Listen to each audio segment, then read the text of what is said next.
For years, India was on this really ambitious mission to regulate the quality of pretty much everything sold in the country. It was this massive nationwide experiment. But what started as a crusade for quality, well, it pretty quickly became a story of chaos, unintended consequences, and then a really dramatic policy reversal. So let's buckle up and take a ride on this regulatory roller coaster. And that really is the central question we're digging into here. What actually happens when a well-intentioned policy, one that's designed to boost quality and self-reliance, ends up hurting the very businesses it was supposed to help? It's a fascinating and pretty cautionary tale about the real-world impact of regulation. Okay, so let's start at the beginning with India's quality crusade. The whole story revolves around something called Quality Control Orders, or QCOs for short. The simplest way to think of them is like a mandatory government quality stamp that a product has to have before it can be legally sold. And when I say this thing grew, I mean the growth was nothing short of explosive. Just to give you some perspective, back in 2016, we're talking about maybe 70 products being covered. But then around 2019, there's this major policy shift, and that number just skyrockets. By 2025, it's covering nearly 790 products. That's more than a tenfold increase in less than a decade. Just incredible. So let's just be crystal clear on what a QCO is. It's a government mandate, and it's all overseen by the Bureau of Indian Standards, or BIS. The moment a QCO is issued for a product, it becomes literally illegal to manufacture it, import it, or sell it anywhere in India unless it has that specific certified BIS quality mark. It's a really powerful tool. Now, the goals behind this whole blitz, on paper, they made a ton of sense. The government wanted to level up the quality of Indian-made goods, right? They wanted to stop cheap, shoddy products from flooding the market and give a real shot in the arm to their Make in India initiative.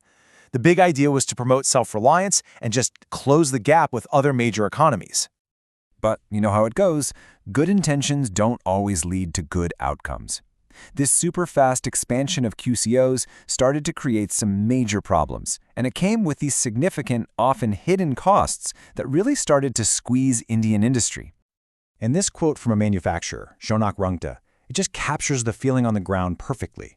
He points out that for many small and medium-sized businesses, the real backbone of India's economy, these QCOs felt less like quality control and more like a return to the dreaded license raj. And that's a huge deal in India. It brings back memories of this old, stifling system of endless bureaucracy and permits.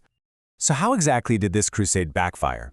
Well, it was like a perfect storm of problems. First up, the costs were just insane. We're talking expensive testing, certification fees, and then this hefty $10,000 bank guarantee for any foreign exporter. Then you had the delays. Can you imagine waiting 7 or 8 months just for a factory inspection abroad? A small business can't survive that. Naturally, this completely disrupted supply chains, especially for critical raw materials that weren't even made in India.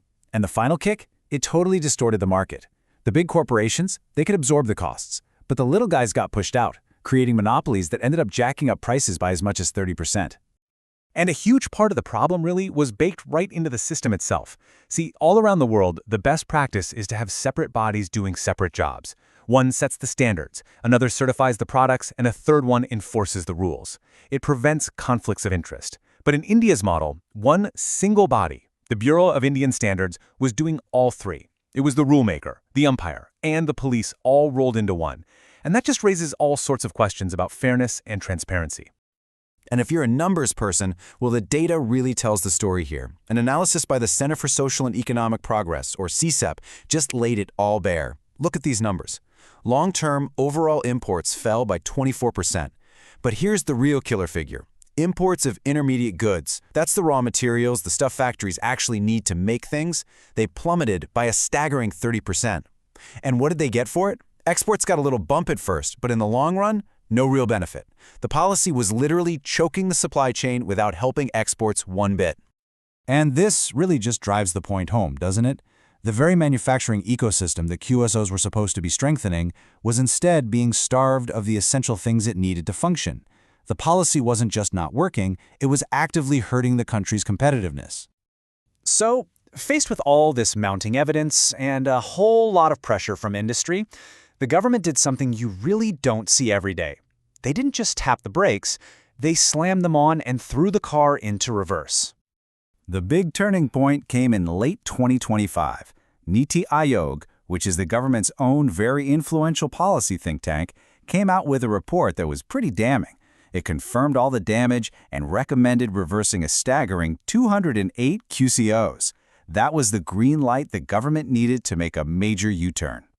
And they didn't waste any time. The very first batch of QCOs that got rolled back, a whopping 69 of them. It was a clear, unmistakable signal that they were serious about unwinding this thing.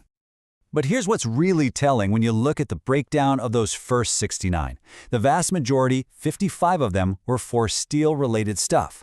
The other 14 were for crucial inputs in chemicals, polymers, and textiles. This shows they were specifically targeting the raw materials and intermediate goods that were causing the biggest supply chain nightmares. It was a surgical strike. You can imagine this sent absolute shockwaves through the business world, both in India and around the globe. And all of a sudden, the whole conversation shifted. Everyone started asking, wait a minute, is this the start of a whole new, more open era for trade? And the potential upsides? They were huge, and they were obvious. For Indian companies, it meant easier access to raw materials, which could make them way more competitive. For trade partners like the US, the EU, and Japan, who had been complaining for ages, this was seen as a welcoming reset. And with everyone looking for alternatives to China, a more open India suddenly started to look like a much more attractive place to do business. But, and there's always a but, isn't there? The story doesn't just end there with a happy ending. A policy swing this sudden and this dramatic, from super aggressive regulation to abrupt deregulation, created a whole new set of problems. This is what's known as the whiplash effect. So what is regulatory whiplash? It's a really important idea. Basically, it's what happens when policies just swing wildly back and forth with no warning. It makes it nearly impossible for a business to make long-term plans or invest with any confidence because who knows what the rules are going to be tomorrow. And guess who gets hurt the most by this? Yep, the small businesses. For them, it was a classic case of double jeopardy. First, they got hammered by the high costs and shortages when the QCOs were put in place. But now, with the sudden rollback, they were left completely exposed to a potential flood of cheap imports, with none of the old protections. They just got caught on both ends of this crazy policy roller coaster.